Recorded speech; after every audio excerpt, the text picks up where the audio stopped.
Nós queremos dar as boas-vindas a todos, aqueles que estão aqui no templo, aqueles que estão participando pela internet, sejam todos bem-vindos. Em nome da Primeira Igreja, nós damos as boas-vindas a todos vocês. Esse evento é organizado, é uma iniciativa da Fundação Mary Spies, com o apoio da nossa igreja, Catedral Evangélica de São Paulo, e da Faculdade de Teologia da Igreja Presbiteriana Independente do Brasil, a FATIP, cujos alunos participam também da atividade e nós temos a alegria de recebê-los. Sejam todos bem-vindos a esta atividade. Gostaria de, brevemente, fazer a apresentação.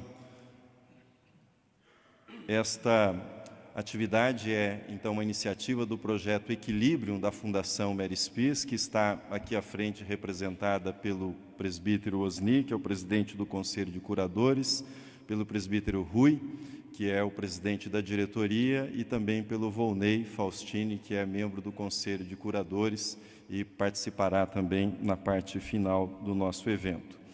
Para que vocês conheçam a Fundação, nós vamos passar um breve vídeo que descreve de modo muito rápido, interessante e dinâmico o que faz a Fundação Mary Spies. Peço a sua atenção para esse vídeo, em seguida continuamos.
Vamos ver o vídeo da FATIP primeiro.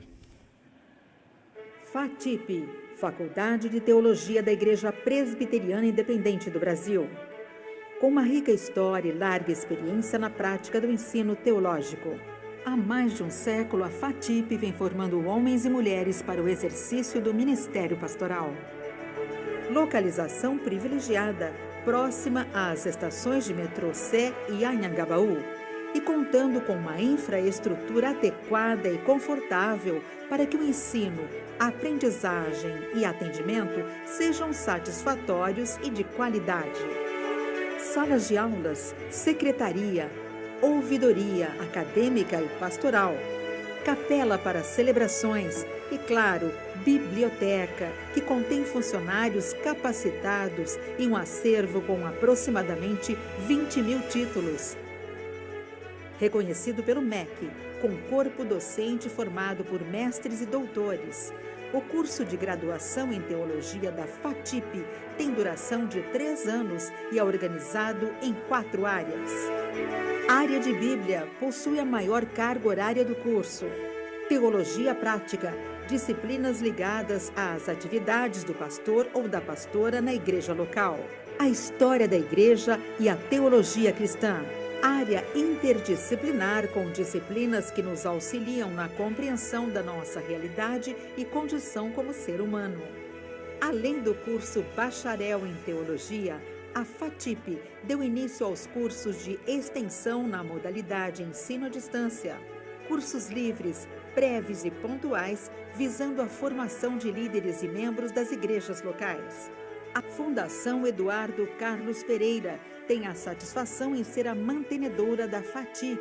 Nós, da Fundação Eduardo Carlos Pereira, estamos trabalhando para que o ensino teológico oferecido pela faculdade seja cada vez melhor e que esse ensino possa preparar homens e mulheres que aqui passam para melhor servirem no reino de Deus aqui na terra. Grandes coisas o Senhor tem feito por nós e por isso estamos alegres. Trabalhamos para que as condições de estudos e a qualidade da formação teológica sejam cada vez melhores, a fim de termos melhores pastores, pastoras e líderes da igreja para servirem a Deus. A Faculdade de Teologia de São Paulo é uma instituição de ensino teológico ligada à Igreja Presbiteriana Independente do Brasil.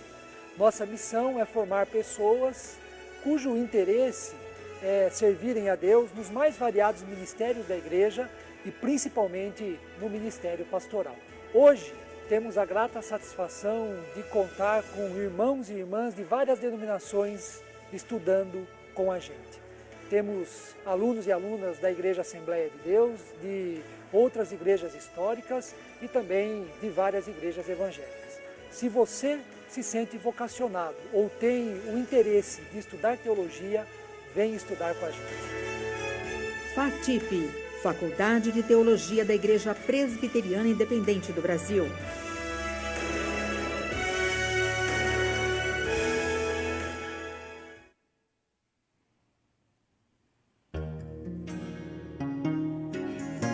Mary Harriet Gertrudes Inês da Fonseca Cottin Spears nasceu em São Paulo em 5 de julho de 1906.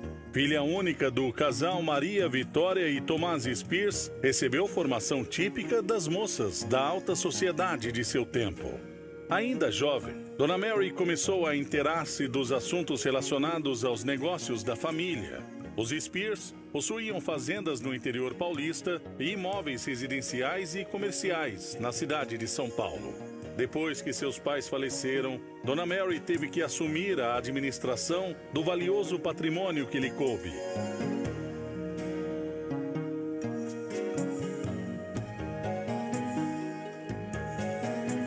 Em março de 1981, ela fez seu testamento e deixou seu patrimônio para a criação de uma fundação que levasse seu nome. Dona Mary fez questão que constasse em seu testamento que a fundação teria a finalidade de contribuir para o bem da coletividade e para melhorar o padrão de vida de pessoas menos protegidas de fortuna. Dona Mary Spears morreu em 14 de abril de 1982 e em outubro daquele ano nascia a Fundação Mary Harriet Spears. As atividades da Fundação Mary Spears expressam as intenções de sua instituidora. Os resultados obtidos pelo gerenciamento de seu patrimônio são destinados à formação de estudantes e ao auxílio a pessoas idosas e crianças. Em seus 33 anos, a Fundação Mary Spears já possibilitou atendimento social de mais de 32 projetos, sob a responsabilidade de 19 instituições localizadas em diversos estados brasileiros, incluindo o interior e a capital do estado de São Paulo. As atividades concentram-se em 4 dimensões: social, ecológica, educacional e cultural. Nas atividades da dimensão social estão os programas que visam a auxiliar na solução de problemas sociais crônicos. O objetivo é garantir as mesmas oportunidades de crescimento e de participação na sociedade para todos. O objetivo da dimensão ecológica é promover a biodiversidade e a interação sustentável entre o homem e a natureza por meio de profissionalização, pesquisas e fomentos. A dimensão educacional diz respeito ao apoio a programas que capacitem estudantes socialmente vulneráveis, tornando-os agentes e multiplicadores sociais. Em 2014, a Fundação Mary Spears começou a investir em projetos próprios.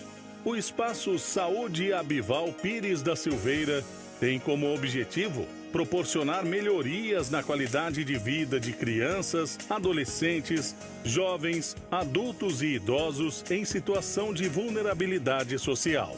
Nele, as pessoas recebem atendimento médico, odontológico e educação para a prevenção da saúde. Todos os profissionais da saúde que atendem neste projeto são voluntários. O projeto educacional e teológico Equilibrium visa criar oportunidades para análise e reflexão de temas relevantes na atualidade, pautados pela perspectiva teológica em diálogo com as demais ciências. O projeto socioeducacional e cultural SOARTE oferece oportunidade de desenvolvimento e aprimoramento de competências artísticas e musicais para pessoas de todos os níveis sociais. A orquestra educacional do projeto SOARTE conta com aproximadamente 50 músicos. O projeto SOARTE é desenvolvido no Espaço Musical Eliseu Crem. Fundação Mary Harriet Spears, multiplicando recursos para transformar vidas. Vou pedir a ajuda da projeção para projetar o número do WhatsApp aí na tela. Nós teremos a palestra em seguida. Se você quiser enviar as suas perguntas, nós gostaríamos que você participasse com perguntas, que você utilize esse número que está aí na projeção. Nós vamos manter o número por algum tempo para que você possa anotá-lo e enviar as suas perguntas. O Volney vai receber as perguntas e no final fará as perguntas para o nosso preletor desta noite. Convido o doutor Eduardo Oscar Chaves para que fique aqui ao meu lado. Gostaria de apresentá-lo e dar-lhe as boas-vindas. O Eduardo é doutor em filosofia pela Universidade de Pittsburgh, foi professor da Unicamp, professor titular, agora aposentado, professor na nossa faculdade de teologia, é casado com a Paloma, que está conosco, e, importante dizer isso, os dois são membros da nossa igreja, o que nos alegra muito. Convido você para ficar em pé, convido o presbítero Osni para que nos dirija a Deus numa oração, pedindo a direção, a bênção de Deus para esse momento de reflexão. Santo Deus e eterno Pai, é com alegria que nos colocamos na Tua presença neste momento especial, ó Deus, neste ano especial em que comemoramos 500 anos da Reforma Protestante. Agradecemos a Deus pela oportunidade que nos concede de estar aqui na igreja para aprendermos um pouco mais, ó Deus, sobre esse tema e desejar, pedimos a Tua bênção sobre nosso irmão Eduardo Chaves, juntamente com sua esposa, que está participando conosco e dando, ó Deus, a sua contribuição, trazendo a sua experiência, a fim de que todos nós, ó Deus, hoje possamos não somente conhecer, melhorar o nosso nível de entendimento, de conhecimento, como também, ó Deus, que esses ensinamentos contribuam para nos aproximar ainda mais de Ti, conhecendo os Teus desígnios, a Tua vontade, e para que possamos, ó Deus, como igreja, seguir sempre esses caminhos que nos levam sempre a Ti. Fica conosco, ó Deus, com nossos irmãos, irmãs, amigos, que prestigiam nesta noite este evento. Nós oramos com perdão dos nossos pecados, em nome de Jesus Cristo, nosso Senhor e Salvador. Amém.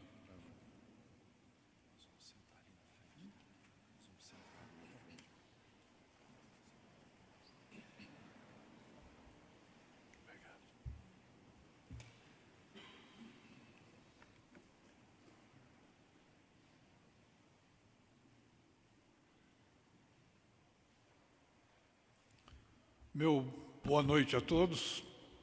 Quero agradecer à Catedral, na pessoa do reverendo Valdinei, à Fundação Mary Spears, na pessoa do presbítero Osni, à FATIP, na pessoa do professor Reginaldo, e através da FATIP, a Fundação Eduardo Carlos Pereira. O tema que me foi solicitado é o impacto da reforma na cultura. Eu vou tirar alguns minutos tentando contextualizar a questão da reforma, porque quando a gente está dando aula no seminário, a gente, de certo modo, pressupõe que ninguém sabe nada sobre o assunto. Mas aqui nós temos uma audiência bastante rica, diversificada, e pode haver gente que conhece o assunto melhor do que eu próprio o conheço. Então, eu vou tentar contextualizar para que a gente possa pressupor um mínimo de informações acerca da reforma que faça, que dê sentido àquilo que eu pretendo dizer. Em primeiro lugar, eu queria fazer duas observações preliminares. O tema é o impacto da reforma na cultura. No entanto, hoje em dia, a maior parte dos historiadores hesita em falar em reforma protestante e prefere falar ou em reformas protestantes, no plural, ou em reformas religiosas e incluir nessas reformas a reforma da Igreja Católica.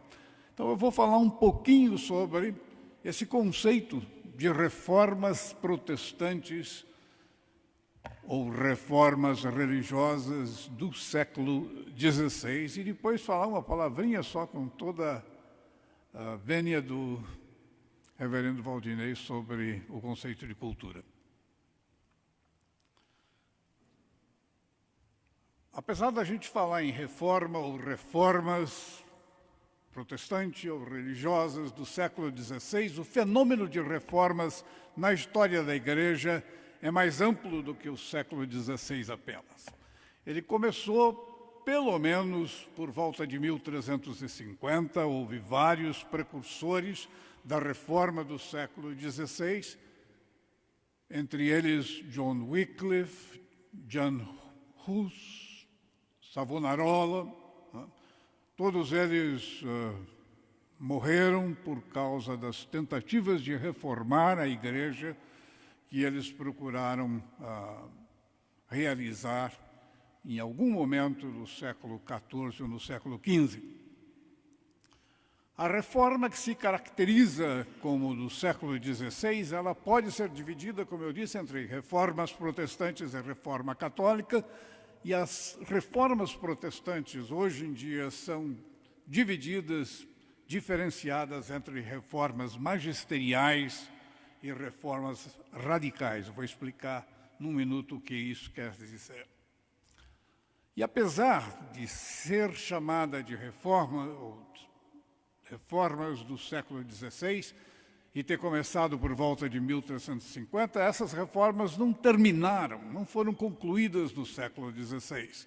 Elas vieram a ser concluídas mais ou menos por volta do ano 1650, quando terminou a famosa Guerra dos 30 Anos na Europa. Então, esse período de reformas durou, basicamente, de 1350 a 1650, um período de 300 anos, mas o núcleo dele está no século XVI, e no século XVI, nos primeiros 30 anos, a contar de 1517, que é a data simbólica do início da Reforma Protestante, 1517.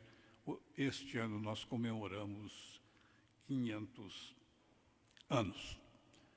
Outra coisa, a reforma é um fenômeno tipicamente europeu, e mesmo assim não cobriu toda a Europa. Ela aconteceu fundamentalmente na Europa Central, nas Ilhas Britânicas, não pegou a Península Ibérica, Portugal, a Espanha, não atingiu a França, não atingiu o sul da Europa, Itália, Grécia, etc.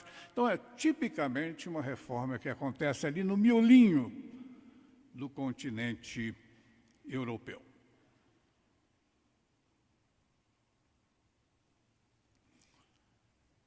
Falar um pouquinho sobre reforma magisterial.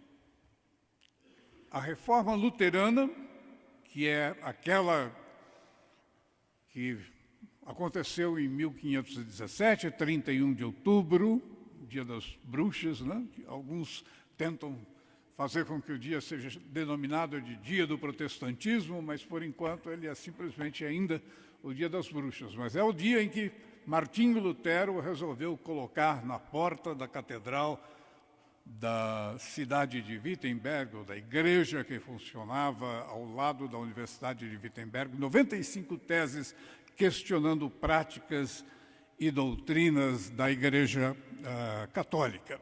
Por que são chamadas magisteriais algumas das reformas que aconteceram no século XVI? Porque elas reformaram a Igreja, mas mantiveram um vínculo com o poder secular, um vínculo com o Estado, que, na linguagem do século XVI, é chamado de os magistrados. Não é? Então, reformas magistrais são aquelas que têm essa característica de manter o vínculo da Igreja com o Estado, da mesma forma que a Igreja Católica tinha na maior parte dos países católicos, e foi uma reforma feita com certo cuidado a partir de um determinado ponto. Então, ela procedeu com moderação, tanto na sua abrangência quanto na profundidade com que tratou dos diversos assuntos, dos diversos temas, e foi razoavelmente cautelosa, embora a cautela tenha, de certo modo, sido colocada de lado em algumas ocasiões. Ela aconteceu na Europa Central, nos países escandinavos, em especial Dinamarca e Suécia, nos Países Baixos, em especial Holanda e Bélgica, que eram chamados de Países Baixos naquela época, países ali mais do lado do leste europeu, como na época a Boêmia e a Morávia, que estão onde hoje se encontram a República Checa e a Eslováquia, e nas Ilhas Britânicas, na Inglaterra e na Escócia. Em todos esses locais, a reforma foi magisterial, ou seja, ela manteve o vínculo da nova igreja, da igreja reformada, com o poder político da região. Seja a região um país, seja a região uma parte de uma entidade política maior, como no caso da Alemanha.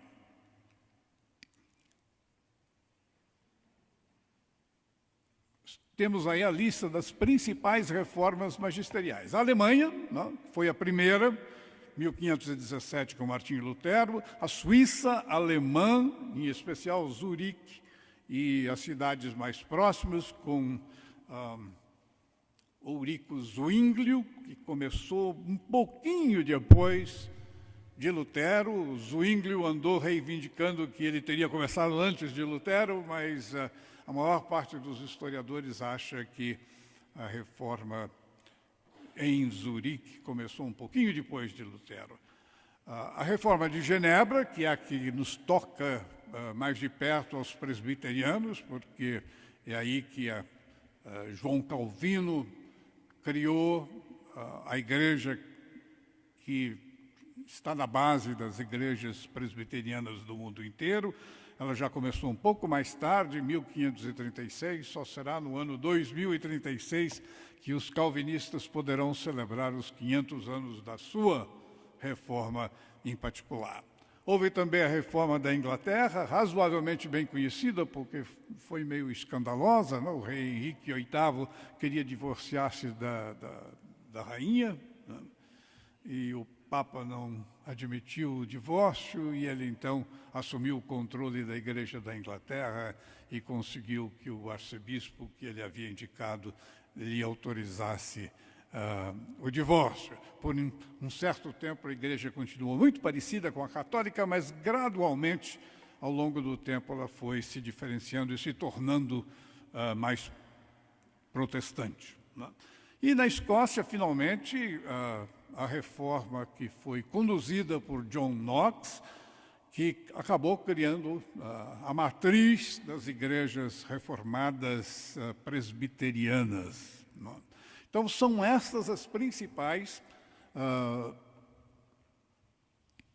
reformas magisteriais. Há ali também o caso de Estrasburgo, que era uma cidade imperial independente, autônoma, não pertencia a nenhum país, ela tinha autonomia, como hoje ainda há várias cidades assim na Europa, San Marino, onde há o Grande Prêmio, etc.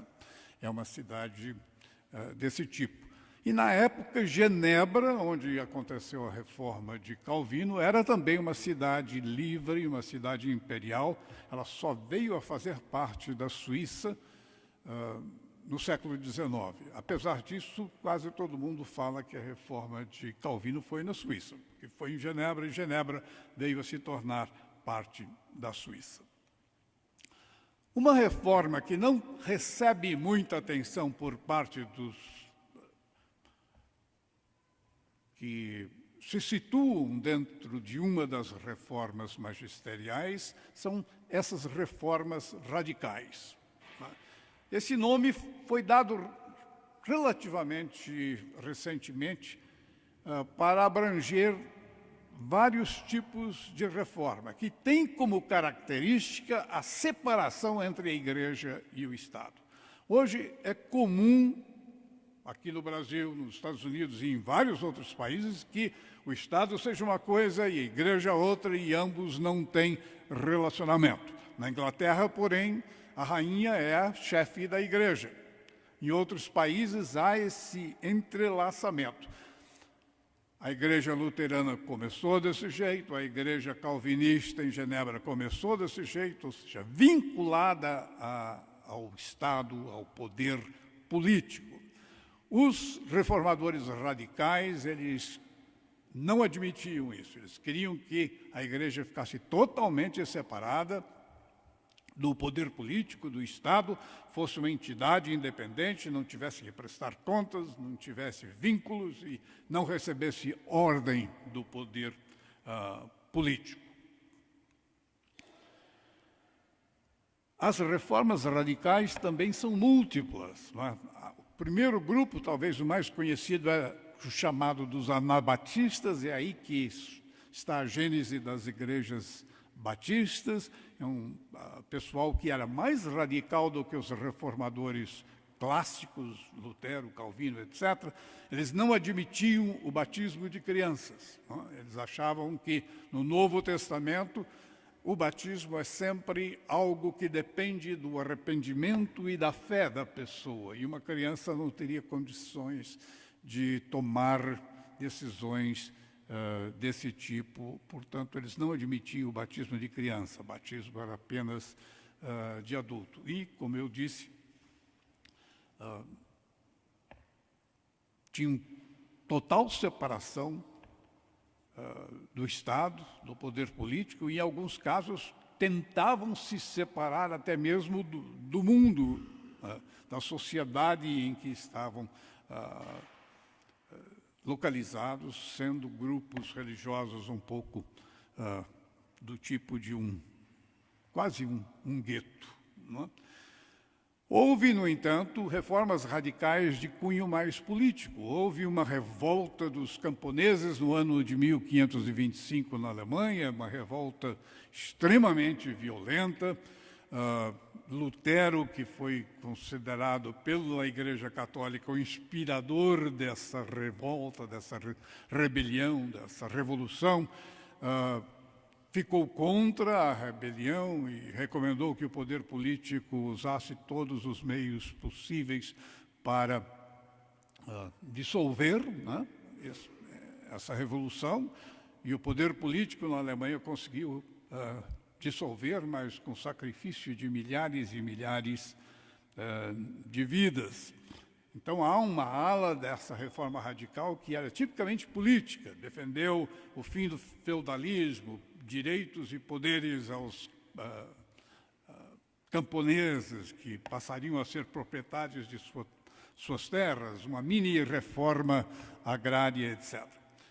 Há também uma reforma radical que é mais intelectualista, gente que não aceitava a divindade de Cristo e, consequentemente, não aceitava a Trindade, até a figura de Miguel Serveto, que foi queimado na cidade de Genebra,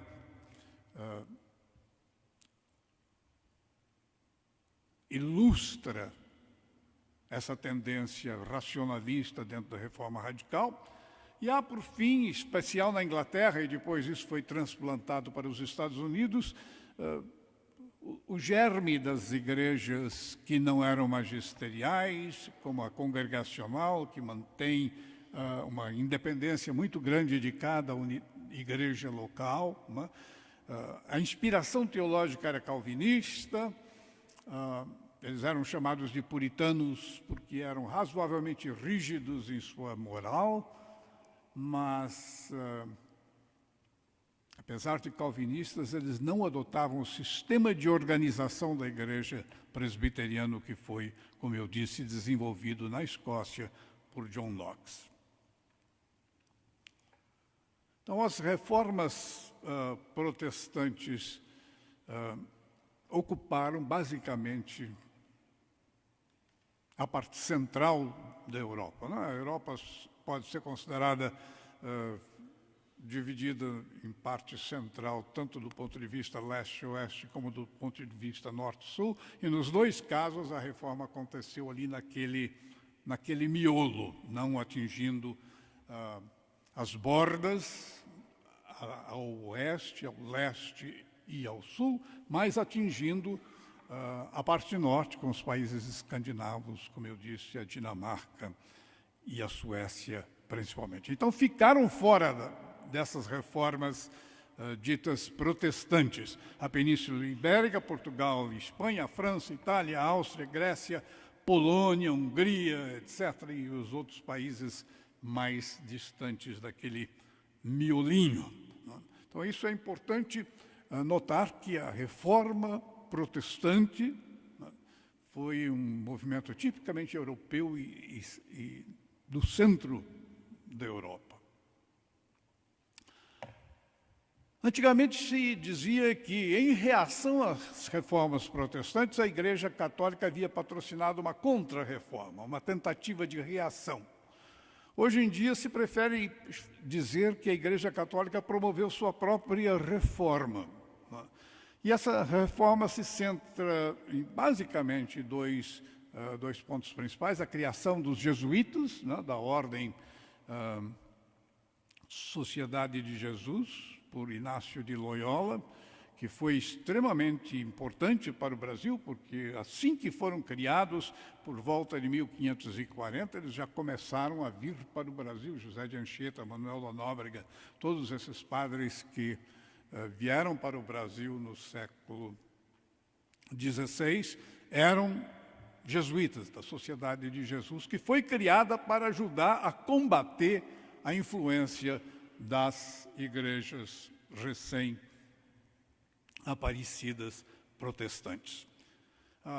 O segundo elemento da reforma católica é o Concílio de Trento, o Tridento em latim. Ele foi convocado pelo Papa, reuniu cardeais, arcebispos, bispos, etc., para tomar providências que reduzissem o impacto das reformas protestantes e permitisse que a Igreja, que a essa altura já estava convencida de que iria perder uma boa parte do território europeu para os protestantes, pudesse tomar providências para coibir o desgaste, coibir as perdas. A segunda observação que eu ia falar é curta. Se a gente considerar que cultura é tudo aquilo que é criado pelo ser humano, em contraposição à natureza que seria criada por Deus, se cultura é tudo que o ser humano cria, as religiões estão incluídas. Então, falar no impacto cultural da reforma é, de certo modo, falar no impacto que uma dimensão da vida, a dimensão religiosa, tem sobre as demais dimensões, a dimensão política, a dimensão econômica, a dimensão artística, educacional, etc. Então, só queria ressalvar isso para que a gente não pense que a reforma é uma coisa e a cultura outra. A reforma é parte da cultura. E o impacto que ela teve transformando a cultura no século XVI e depois é um impacto de uma parte, de um segmento da cultura sobre os demais.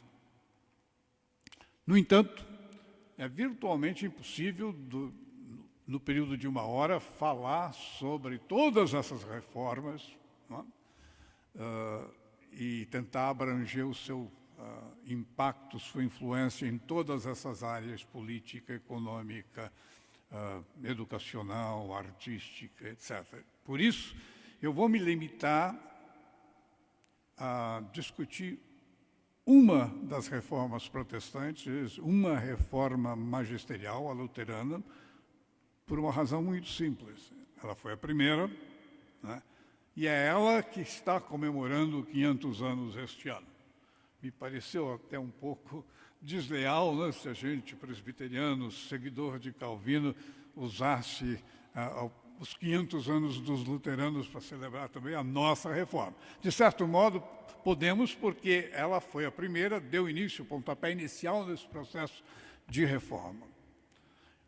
Lutero também é uma pessoa interessante, não? Um indivíduo controvertido, um indivíduo que é considerado, ou era considerado pelos católicos como um indivíduo possuído pelo demônio. O atual Papa está tentando abrandar isso, redimir. Dizem que ele colocou uma estátua de Lutero na antessala do escritório dele no Vaticano. Mas Lutero é uma pessoa interessante, uma pessoa cheia de contradições, uma pessoa estourada, uma pessoa de temperamento muito irritadiço, mas uma pessoa extremamente humana. Ele é meio diferente de Calvino. Calvino parece quase uma pessoa sobre-humana, né? Tão certinho, tão ponderado, tão comedido nas suas decisões. Lutero era estourado, fazia as coisas e depois tinha que acertar aquilo que fez e que não saiu muito direito, etc. Então é uma pessoa extremamente interessante, não é? E eu acho, e aqui estaria a minha contribuição talvez mais significativa a esse tema, que ele mudou de ponto de vista ao longo do tempo. Vários historiadores falam do Lutero jovem e do Lutero já velho, e dizem que os dois são contraditórios, os dois tiveram ideias diferentes e agiram de forma diferente. E até certo ponto isso é verdade. E a razão para me concentrar na reforma luterana e na pessoa de Lutero está no fato de que a gente pode descobrir o impacto da reforma na cultura estudando o que Lutero disse, o que Lutero defendeu, o que Lutero pregou, aquilo que é objeto dos principais escritos de Lutero. Mas a gente pode aprender também sobre o impacto da reforma na cultura observando à distância, através dos relatos que são riquíssimos, aquilo que Lutero fez, as mudanças que ele foi obrigado a realizar no seu plano inicial. George Bernard Shaw uma vez disse que quem não foi revolucionário até os 30 anos não tem coração, mas quem continuou revolucionário depois dos 30 não tem cabeça, né? De certo modo, isso se aplica um pouco a Lutero, só que com ele foi ali mais perto dos 37 anos que a coisa se deu, que a mudança se deu, em parte porque ele viveu tanto tempo como um monge dentro de um mosteiro, sem, de certo modo, ter contato com o dia a dia da vida no mundo como ele é, não é? Então, eu queria aproveitar para discutir aqui hoje à noite esses dois Luteros. O Lutero jovem, que era um Lutero idealista, com pendores revolucionários, otimista, que achava que, meramente apontando os erros da Igreja Católica, ele seria capaz de convencer o próprio Papa de que o Papa estava errado. E o Lutero mais velho, que recebeu vários choques de realidade, várias derrotas, percebeu que corria o risco de seu projeto de vida vir a dar em nada e acabou se tornando mais conservador, segundo alguns até quase reacionário. Mas, num balanço geral, ele ficou no meio entre o revolucionário jovem e o conservador mais velho. E acho que a reforma acaba sendo isso, você conseguir mudar até onde dá. E parar a hora que as suas mudanças podem causar tamanho sobressalto na sociedade que a situação pode se tornar pior do que ela estava antes. Essas lições que eu acredito a gente encontra em Lutero são muito relevantes para a nossa situação hoje, aqui no Brasil, né? Em que a gente tem uma sociedade dividida em duas partes e em confronto e tendo muita dificuldade para achar uma solução reformista que possa atender parte dos desejos de uns e outros e não causar distúrbio demais e desnecessário. Então, eu vou me concentrar na reforma luterana e vou procurar ressaltar alguma coisa que aqueles que conhecem um pouco da história da reforma já sabem, né? Mas que muitos podem vir a ter contato com essas ideias pela primeira vez. Então, a visão de Lutero. O que Lutero enfrentou? Ele enfrentou uma igreja católica, em primeiro lugar. Uma igreja monolítica no Ocidente. O cristianismo já havia sido dividido uma vez, no ano de 1054, mas a divisão foi entre o cristianismo ocidental, o europeu, e o cristianismo oriental, que hoje a gente chama de ortodoxo. Isso não causou tanto sobressalto ao cristianismo, porque uma parte, os ortodoxos falavam grego, moravam razoavelmente distantes do centro europeu, e o centro europeu continuou basicamente como se nada houvesse acontecido depois que a igreja ortodoxa, que falava grego e que estava mais no Oriente, saiu.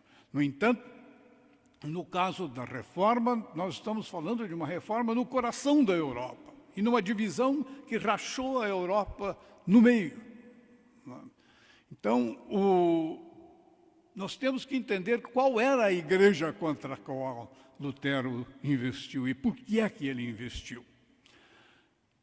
A Igreja Católica, naquele momento final da Idade Média, começo da era pré-moderna, controlava basicamente a sociedade em parceria com o poder político, com o Estado, que no caso da Alemanha era o chamado Império Romano no Ocidente, né, que controlava a maior parte da Europa Central.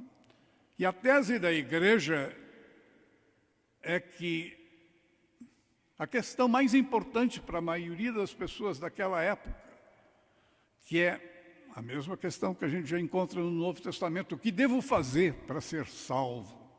A resposta da Igreja era clara e inequívoca: você tem que vir para a Igreja, porque fora da Igreja não há salvação. Essa frase em latim que vocês veem no slide, extra ecclesiam nulla salus, quer dizer, não há salvação fora da Igreja. Não há jeito de você... Apagou alguma coisa aqui na minha frente.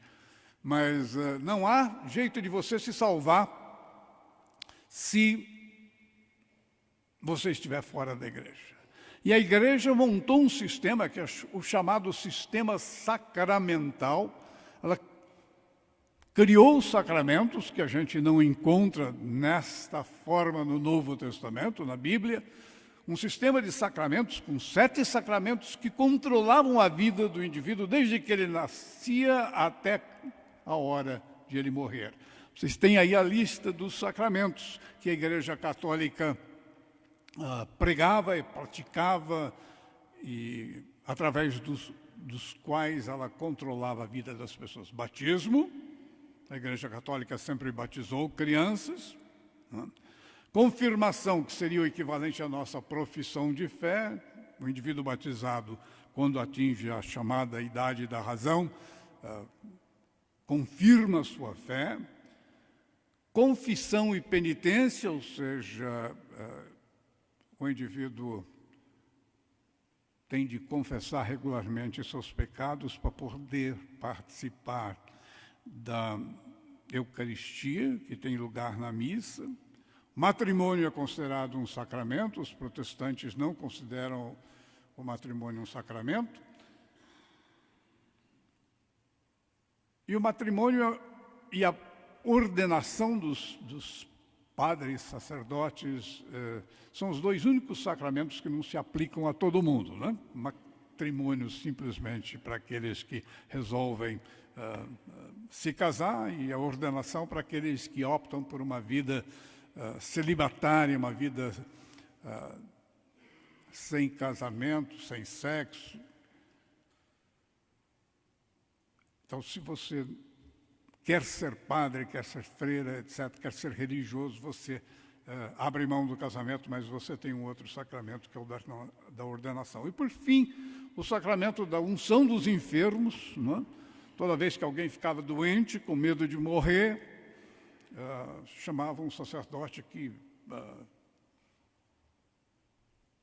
ministrava esse sacramento. Ou seja, durante toda a vida do indivíduo, desde o nascimento até a morte, passando pelas ocasiões principais, como o casamento, ele dependia da igreja. E a igreja diz: se você não fizer todas essas coisas, dependendo, portanto, da igreja, você não será salvo. Foi esse sistema que fez com que o monge Lutero, ele era um monge agostiniano, acabasse por buscar uma alternativa, né? A ênfase desse sistema está na culpa das pessoas. Todos nós somos culpados, já nascemos culpados por causa do pecado original de nossos pais no Jardim do Éden. Pecamos o tempo todo, seja por comissão, por ação, seja por omissão, por falta de ação.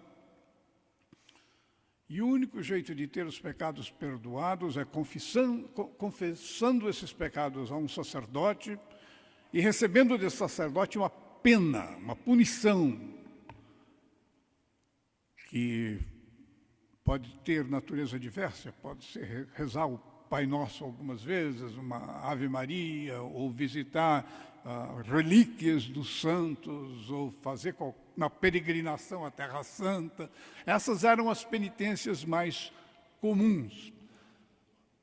O cristão deve também fazer boas obras, e boas obras ajudam a aumentar o crédito dele. O sistema que a igreja adotou para explicar essa realidade da vida e como a salvação se processa era um sistema basicamente contábil, né? Nós já nascemos com uma conta negativa por causa do pecado original de nossos pais. Continuamos a pecar e nossa conta vai ficando cada vez mais negativa. Fazemos algumas boas obras e recebemos algum crédito, mas não há possibilidade, é totalmente impossível que alguém consiga zerar o seu débito em vida. Então, o que fazer? Lutero enfrentava esse problema. Ele era um monge consciente, era um monge disciplinado, que cumpria todas as ordens que lhe eram dadas, que respeitava muito o voto da obediência, o voto da castidade, o voto da pobreza. Mas, mesmo assim, ele tinha essa agonia de se sentir culpado. Ele não conseguia acreditar que ele fazia o suficiente para merecer a salvação. Ele se confessava tantas vezes por dia que um dia o confessor dele disse assim: vamos fazer um trato. A hora que você cometer um pecado realmente cabeludo, homicídio, adultério, você vem aqui e confessa. Esses pecadinhos que você vem confessar toda hora aqui, olha, eu já estou cansado disso. E ele ficou meio chocado porque isso ofendia a sensibilidade dele. Né? Ele tinha visões em que o diabo lhe aparecia e ficava tentando para cometer pecados mais sérios. Ele resistia.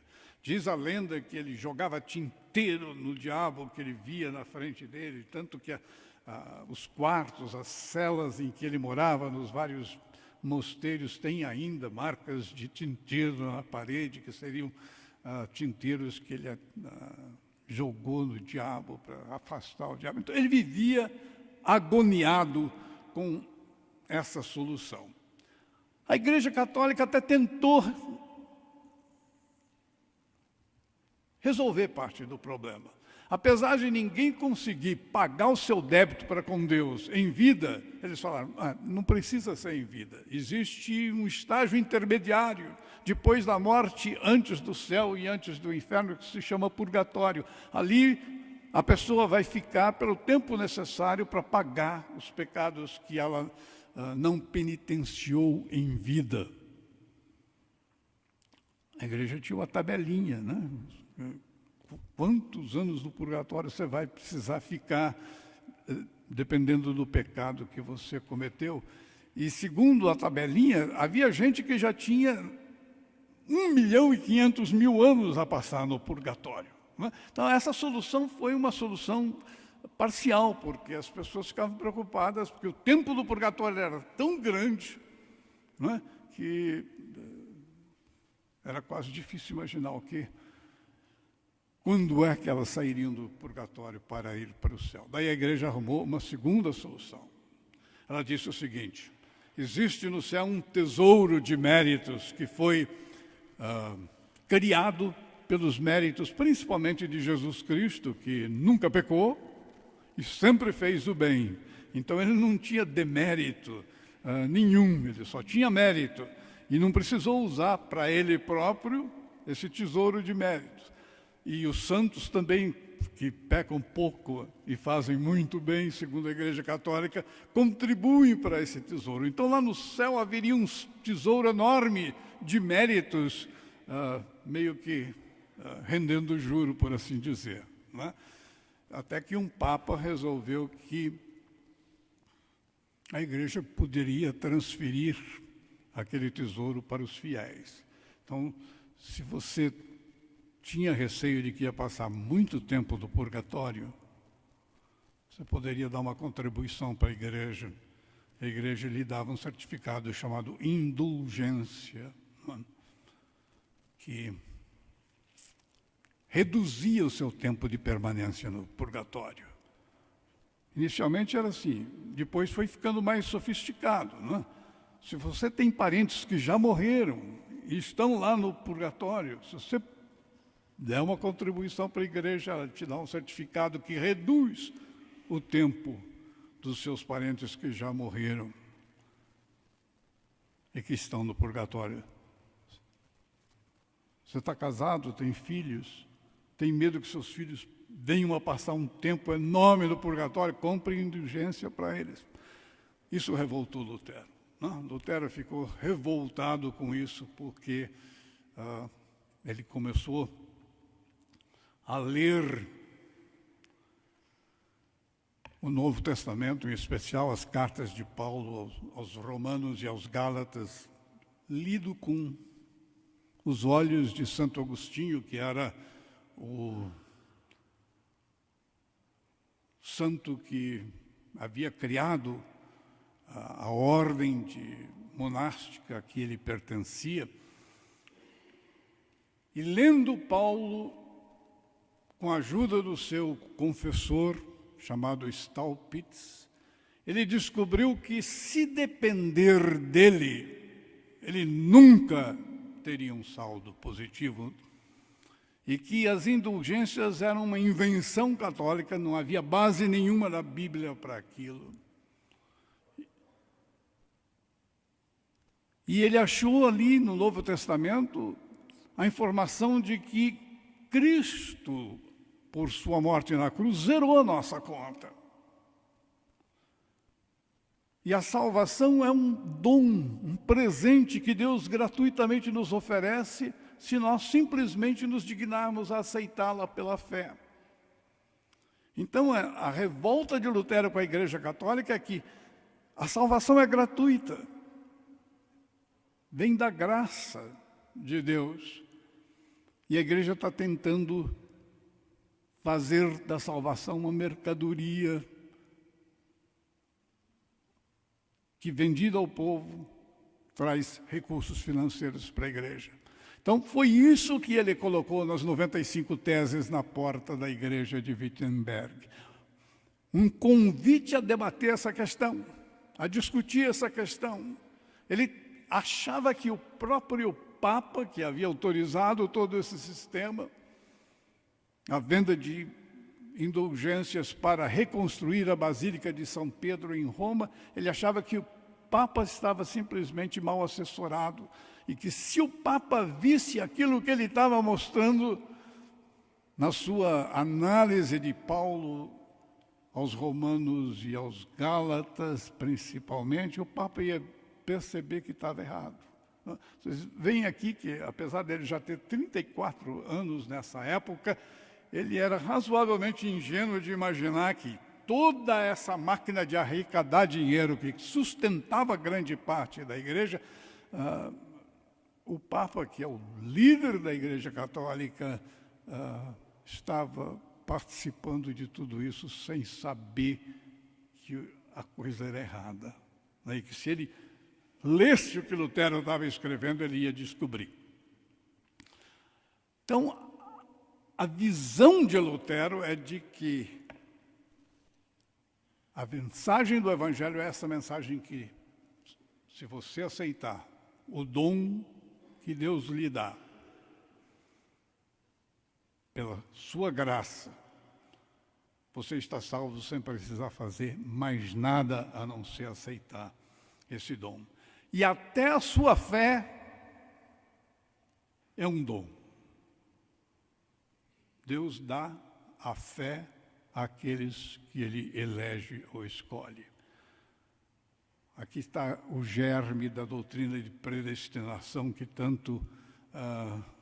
tanta celeuma causa entre os protestantes, em especial entre os presbiterianos de origem calvinista, mas já está lá em Lutero, como estava em Agostinho antes, como está, de certo modo, no Novo Testamento, embora não de forma tão explícita. Mas Lutero alertava o seguinte: se você tem fé de que a morte de Cristo na cruz é tudo que é preciso para você se salvar, é porque você é eleito, né? Porque os não eleitos não têm fé.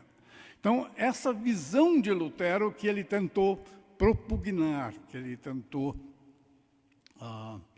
convencer os seus conterrâneos que devia ser aceita, em lugar daquela visão extremamente contábil que a Igreja Católica pregava. Para Lutero, isto é o cerne da mensagem bíblica. Embora ele tenha defendido a tese de que o cristão deve aceitar somente a Escritura e não a tradição da Igreja, não os pronunciamentos dos papas, não os pronunciamentos dos concílios, etc. Para ele, a essência da Bíblia é essa mensagem da justificação pela graça mediante a fé. Ele não defendia a tese que alguns protestantes defendem de tota Escritura, ou seja, de que tudo na Escritura é essencial para a fé. Ele achava que o essencial é a mensagem da justificação pela fé. E para ele, isso promoveu uma grande sensação de liberdade. Ele que vivia angustiado, com medo de não ser salvo, com medo de nunca conseguir fazer o suficiente para merecer a salvação, concluiu que ele não tinha de fazer nada, porque tudo o que era necessário fazer já havia sido feito por Cristo, e ele simplesmente tinha de aceitar. Conhecereis a verdade, e a verdade vos libertará. Esse o princípio no qual ele se baseou. Quais os impactos dessa visão? Em primeiro lugar, ele descobriu a liberdade, ou redescobriu a liberdade. Descobriu uma liberdade diferente. Descobriu que ele era livre. Acima de tudo, um ser livre. Livre do pecado, livre do medo, livre da angústia, livre até mesmo da necessidade de buscar a perfeição. Ele é uma figura extremamente interessante, porque enquanto ele estava descobrindo isso, ele era ainda monge, e ele ficou sujeito a uma tentação de natureza sexual muito grande, e ele ficou diante de um dilema, e ele de repente teve um estalo e percebeu o seguinte: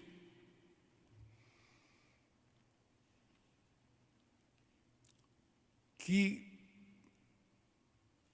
os votos que ele havia feito como monge, de obediência aos superiores, de castidade,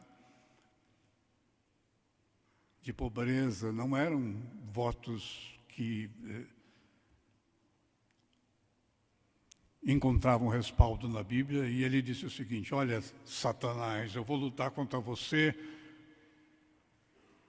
praticando sexo com frequência, todo dia. E quer saber de uma coisa? Com uma freira, porque eu vou casar com uma freira. E ele já tinha uma freira mais ou menos escolhida, e em seguida casou-se com ela. Tiveram 6 filhos, então ele praticou bastante o que havia prometido, mas o desafio dele era o seguinte, assim: eu estou livre até da necessidade de ser perfeito. Tem algumas ideias que ele diz que assim, a gente deve pecar cada vez mais para poder receber cada vez mais graça de Deus. Tem gente que não aceita muito bem essa tese dele, né? Um próprio discípulo dele acabou se desentendendo com ele a propósito disso, etc. Mas é a ênfase na liberdade. O cristão é livre. É livre do controle ao qual a Igreja Católica queria submetê-lo. E sendo livre, cada cristão tem o direito de interpretar a Bíblia por si próprio, de falar com Deus diretamente em oração, de ler a Bíblia, aplicar a Bíblia em sua vida, sem dar satisfações. Mais tarde ele vai mudar de opinião um pouco acerca disso, né? Mas essa a visão original. Ele redescobriu a liberdade. Ele escreveu em 1520 3 livrinhos, um para os nobres, os príncipes, condes, duques alemães, dizendo assim: nós precisamos libertar a Alemanha da Itália, libertar a Alemanha de Roma, libertar a Alemanha do Papa. Escreveu um outro livro dedicado à igreja, ao Papa, chamado O Cativeiro Babilônico da Igreja, onde ele dizia: nós vamos nos libertar de vocês. Nós, Alemanha, e nós, cada um de nós individualmente. E escreveu um outro livrinho dirigido ao povo em geral, chamado A Liberdade do Cristão, em que ele pregava essa liberdade. Uma liberdade talvez idealística demais, mas naquela hora, naquele momento, naquela ocasião, era o que ele pregava. Segundo impacto, a consciência individual. A gente é livre e a única coisa que a gente deve obedecer é a consciência. A liberdade do cristão é exercida em obediência à sua consciência individual. Em 1521, 4 anos depois dele pregar as teses na porta da igreja, o Papa o excomungou. E o Papa pediu ao imperador Carlos V para que prendesse Lutero e punisse o Lutero se ele não se arrependesse e se retratasse de suas ideias. Foi feita uma reunião na cidade de Worms, na Alemanha, onde um procurador papal tentou conseguir de Lutero que ele renegasse tudo o que havia escrito e tudo o que havia pregado, e ele disse essa frase que vocês veem aí, que é uma das frases mais notórias da história protestante: só renego aquilo que eu escrevi se alguém for capaz de me provar através de argumentos racionais insofismáveis, baseados em premissas ancoradas na palavra de Deus, que eu estou errado. Se ninguém conseguir provar isso, eu não renego, porque se renegasse eu estaria indo contra a minha consciência, o que não é certo nem prudente fazer. Logo, eu fico aqui onde estou, nada mais há que eu possa fazer, que Deus me ajude. Na frente do imperador do Sacro Império Romano do Ocidente, ele disse isso. Não? Iria ser executado, punido. Mas o príncipe do território, do estado, da província onde Lutero morava, o protegeu. E assim que Lutero saiu da sala, ele foi sequestrado por gente mandada pelo príncipe e foi levado para um castelo distante, e por 11 meses ninguém sabia se Lutero havia sido morto, se havia sido levado para fora dos limites do Sacro Império Romano, né? Então ele foi salvo pelo poder de uma autoridade local. Mas a coragem dele inspirou os demais, né? A coragem dele talvez tenha sido o fato singular mais importante a disseminar as ideias dele, porque poucos tinham a coragem de enfrentar o Papa e o Imperador ao mesmo tempo. E ele acabou sendo excomungado pelo Papa e banido do território alemão pelo Imperador. O promotor o desafiou, perguntou para ele se ele achava que só ele estava certo, como é que ele ousava ir contra ideias que todo mundo defendia na cristandade desde há muito tempo, inclusive o Papa, os cardeais, etc, etc, etc. Estaria ele, somente ele, certo? Eis o que o promotor disse: será que só você é sábio? Será que é plausível acreditar por tantos séculos que todo mundo estava errado e agora você descobriu a verdade? E se o errado for você, e você, defendendo sua liberdade, vier a ser responsabilizado por levar tanta gente para o inferno junto com você? Isso é uma responsabilidade terrível. Ele sentiu o peso da responsabilidade ali, porque se ele tivesse errado, ele estava influenciando muita gente que iria ser punido como ele estava sendo ameaçado. No entanto, a consciência individual, a consciência dele, disse assim: eu faço o que eu estou convencido que é certo. E a minha consciência me diz que a minha interpretação da Bíblia, a minha interpretação de Paulo em Romanos, Gálatas, etc., é a interpretação correta, e o Papa está errado, os concílios estão errados. E por isso eu não renego nada, continuo a pregar o que eu sempre preguei. Terceiro impacto: desintermediação. O sistema católico era baseado em intermediários, em despachantes espirituais, por assim dizer. Né? Você precisa de uma coisa, você quer alguma coisa, você pede a um santo. O santo pede à Virgem Maria, a Virgem Maria pede ao filho dela, e Jesus finalmente medeia a situação junto ao Pai, junto a Deus. Lutero disse, não, todos nós somos sacerdotes e como sacerdotes podemos fazer tudo aquilo que um sacerdote faz. Podemos falar diretamente com Deus, podemos confessar nossos pecados diretamente a Deus e não a um sacerdote, podemos até mesmo oficiar os sacramentos, batizar uns aos outros, conduzir o culto, oficiar na Santa Ceia. Então, o crente, por ser um sacerdote, tem direito de fazer todas essas coisas.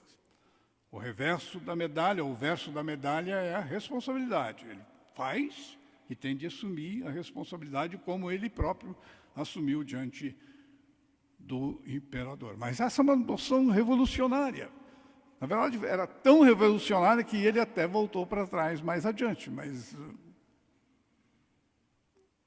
a beleza da coragem de Lutero está em propor ideias extremamente ousadas.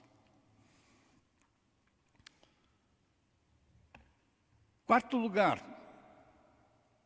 Sei que meu tempo está acabando, mas...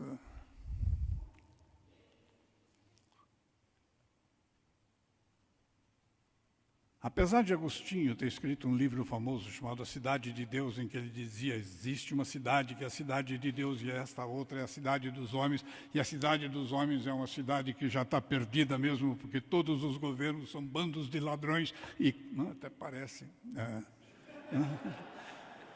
com a nossa situação.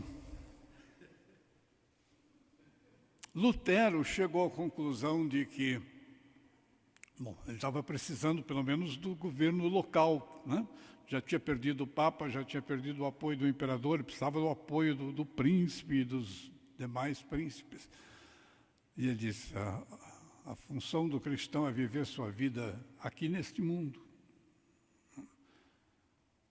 A missão do cristão é fazer boas obras, não para Deus que não precisa delas, fazer boas obras para quem precisa delas.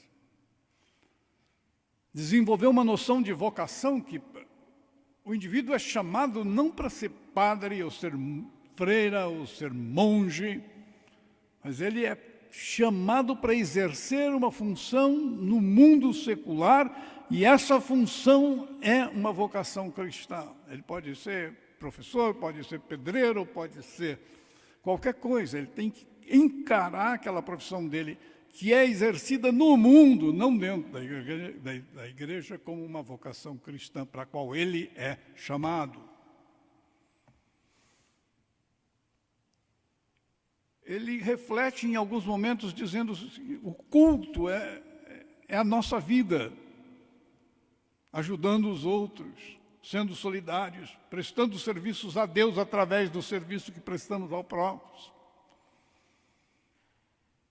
Nós não precisamos sair de onde nós estamos e ir a um templo, ir a uma igreja para adorar a Deus ou para demonstrar-lhe gratidão pela salvação. Isso a gente faz no mundo, prestando serviços àqueles que de nós precisam.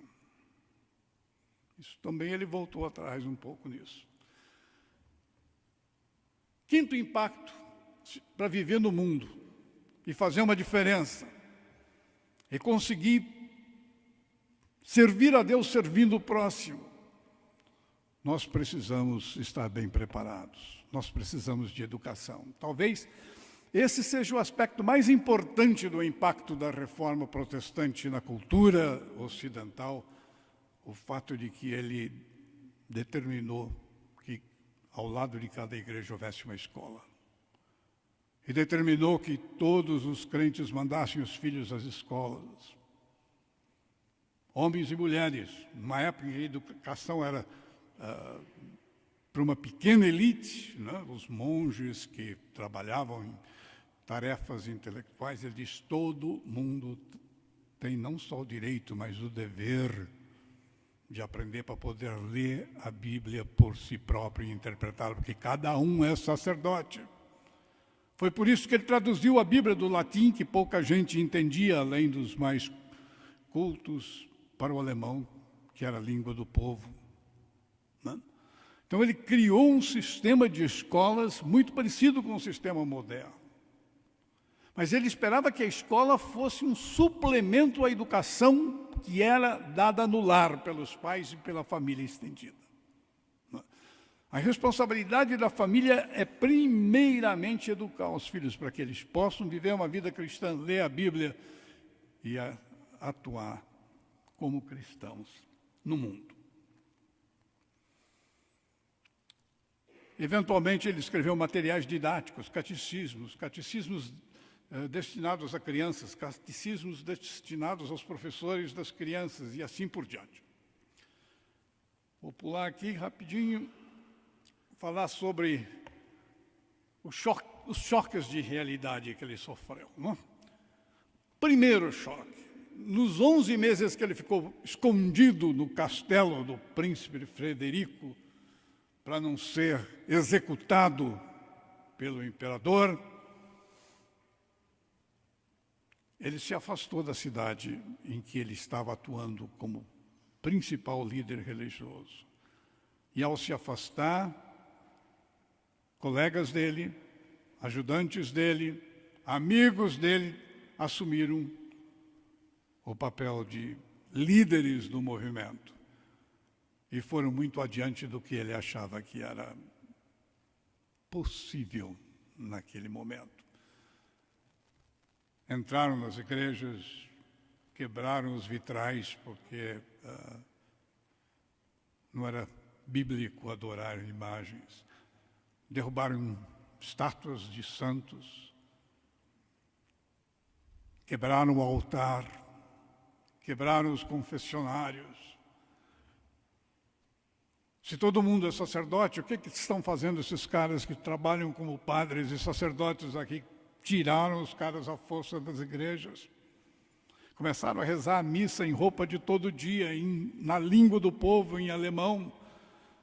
A Igreja Católica só dava a hóstia, o pão, para os fiéis. Eles começaram a dar o pão e o vinho. Ou seja, começaram a levar a reforma muito adiante daquilo que Lutero achava legítimo.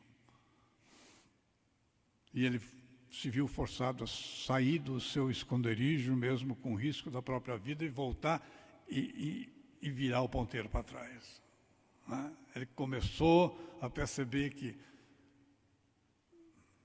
a liberdade, se não acompanhada de responsabilidade, se não acompanhada de amor ao próximo, de consideração aos mais fracos que não conseguem conviver com tanta revolução o tempo todo, ela pode causar problemas que é muito difícil reverter. Os camponeses fizeram a mesma coisa, se revoltaram, começaram a quebrar tudo que encontravam para frente, ou seja, criaram milícias, exércitos populares, etc., que causaram uma perturbação muito grande. Ele acabou concordando com os príncipes que era preciso coibir aquela revolta.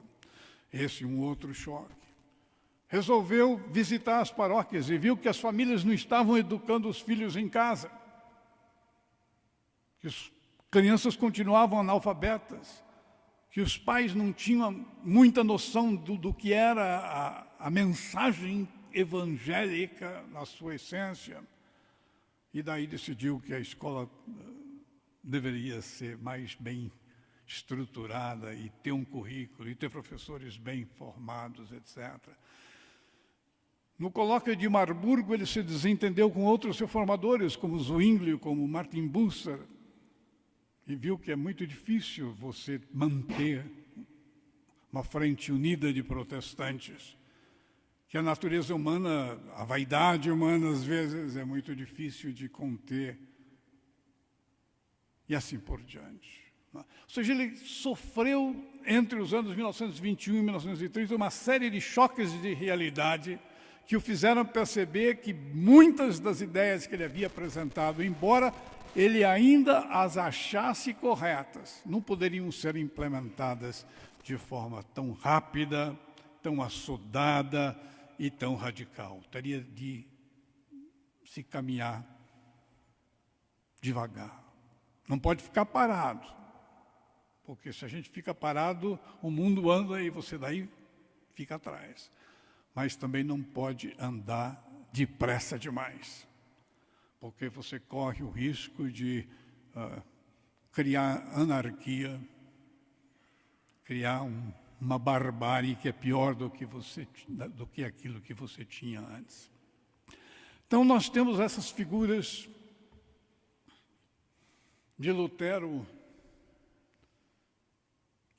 que era um idealista e revolucionário, se tornar mais para o fim da vida um realista, conservador, e defender a tese de que a liberdade deve ser tutelada pelo Estado, o indivíduo deve ter sua autonomia restringida e os excessos devem ser coibidos e punidos, as mudanças devem ser graduais, lentas, respeitando a capacidade do povo para enfrentá-las.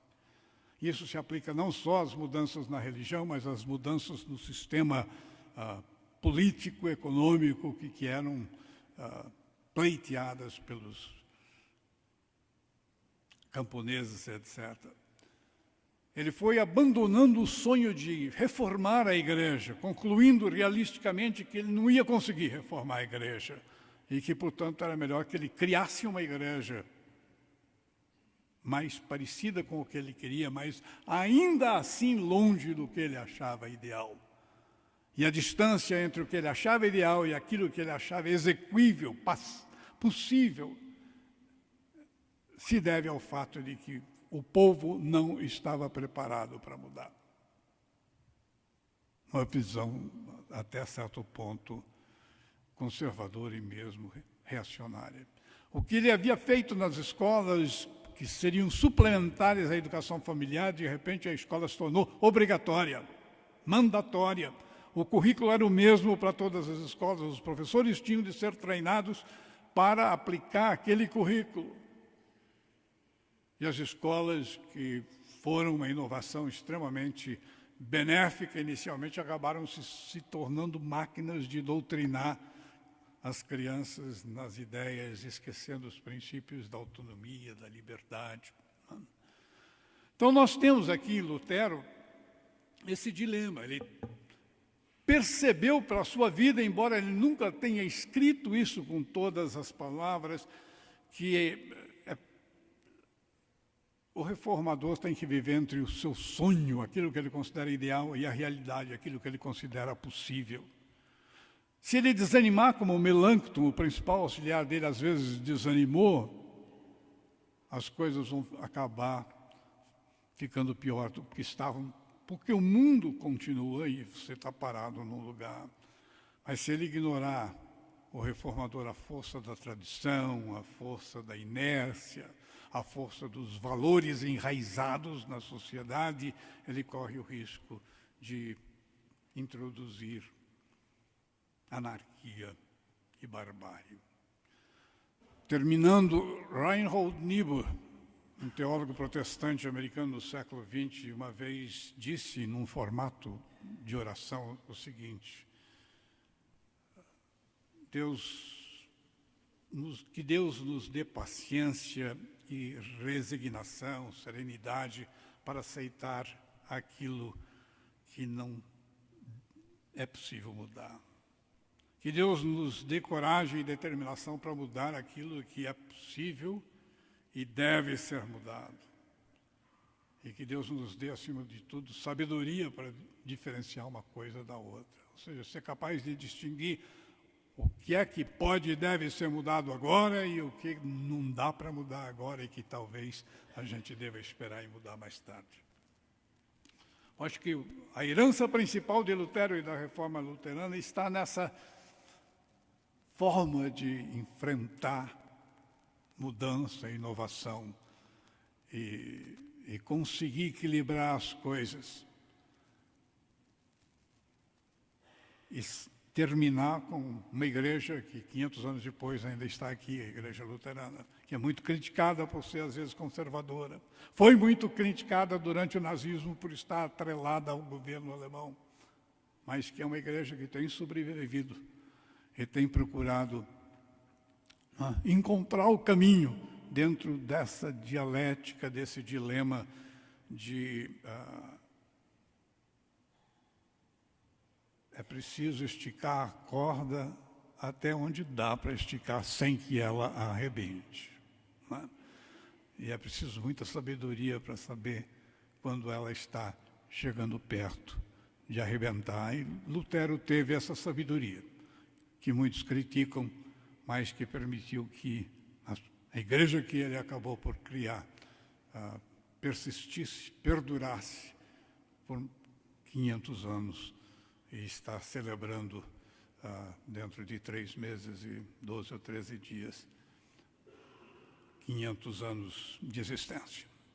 Portanto, basicamente, é isso. Neste site, vocês têm cópia dos slides, se desejarem.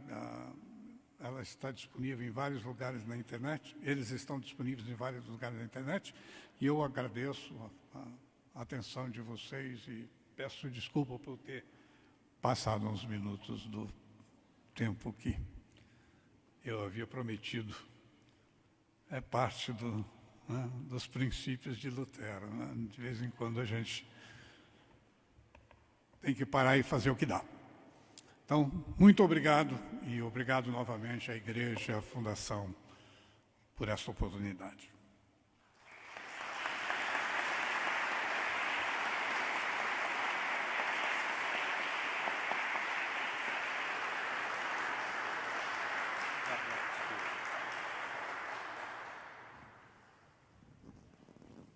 Muito obrigado, Eduardo. Obrigado a todos os presentes hoje à noite.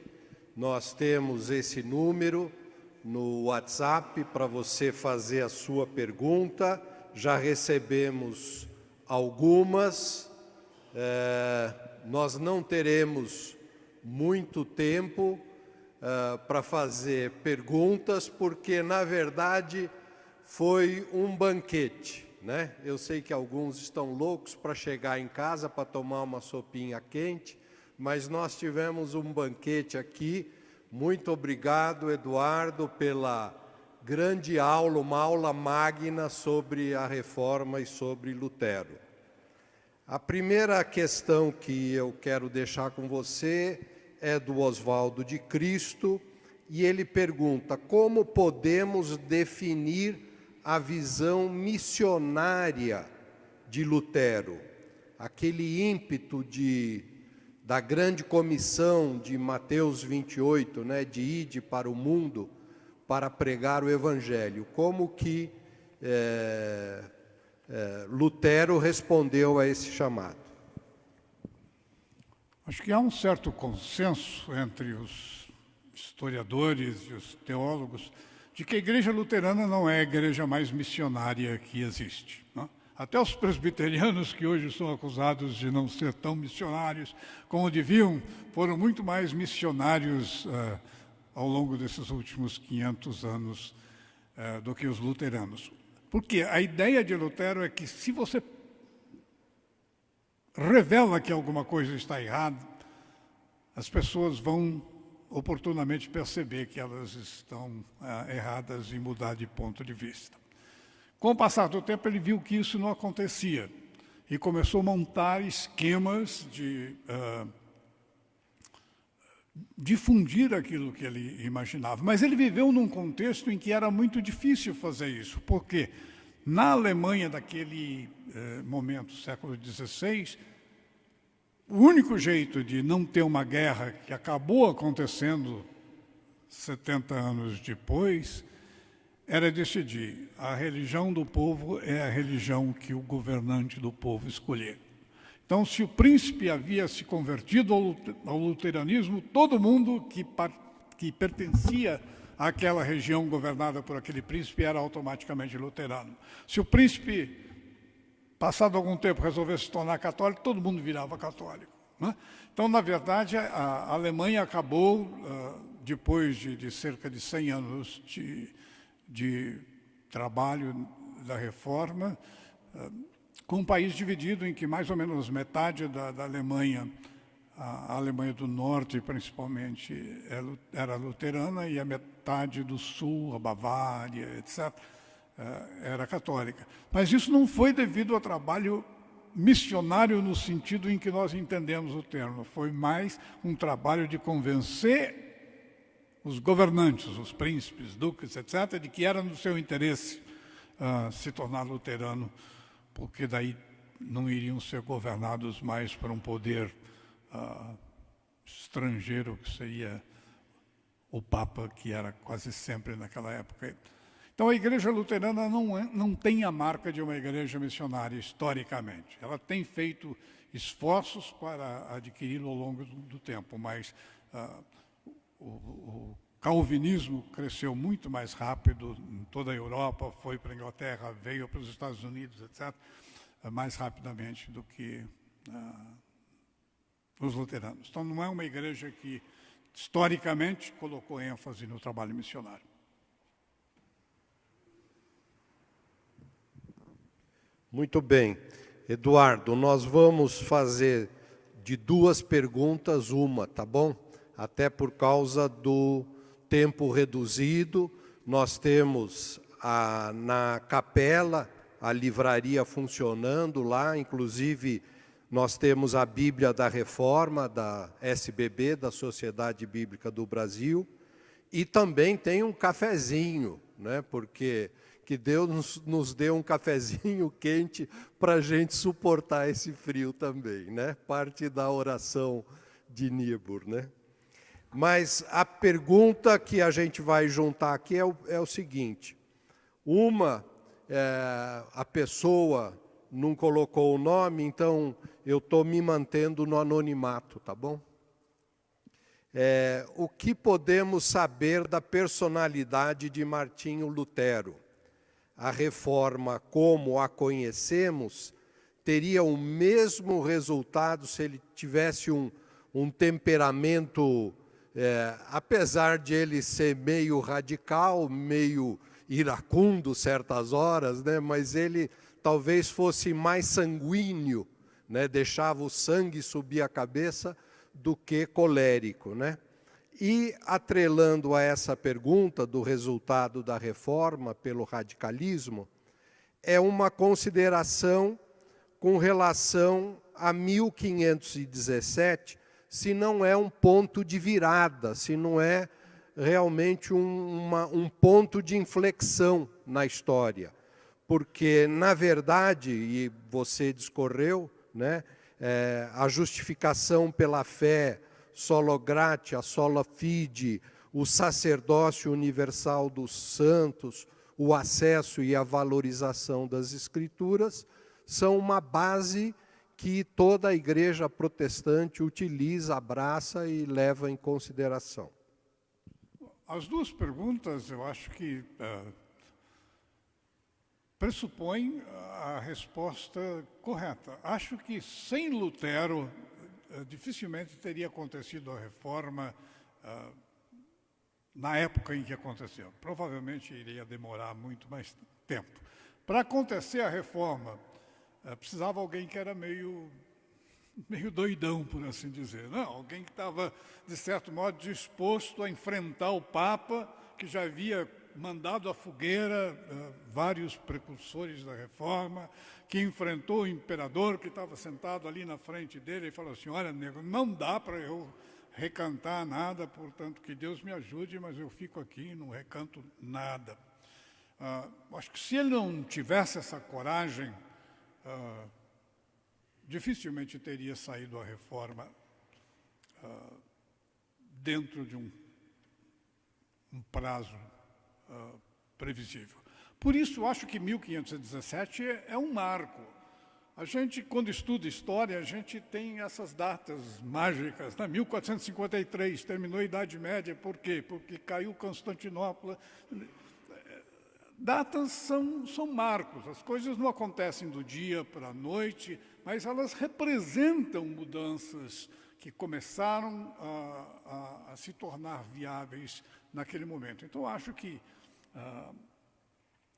as 95 teses de Lutero, que supostamente foram pregadas na porta da catedral, muitos historiadores acham que ele não pregou 95 teses, nada. O que ele fez foi mandar para o arcebispo, que tinha jurisdição sobre ele, uma cópia das 95 teses. O arcebispo mandou para o Papa, e daí o Papa começou a agir contra Lutero. Mas o ano de 1517 é importante por causa disso. Surgiu um ilustre desconhecido, ninguém sabia quem era Lutero, era um monge, que também professor na universidade, mas que era basicamente desconhecido. E, de repente, ele bateu o dedo numa nota que ressoou, e muita gente disse, isso é interessante, né?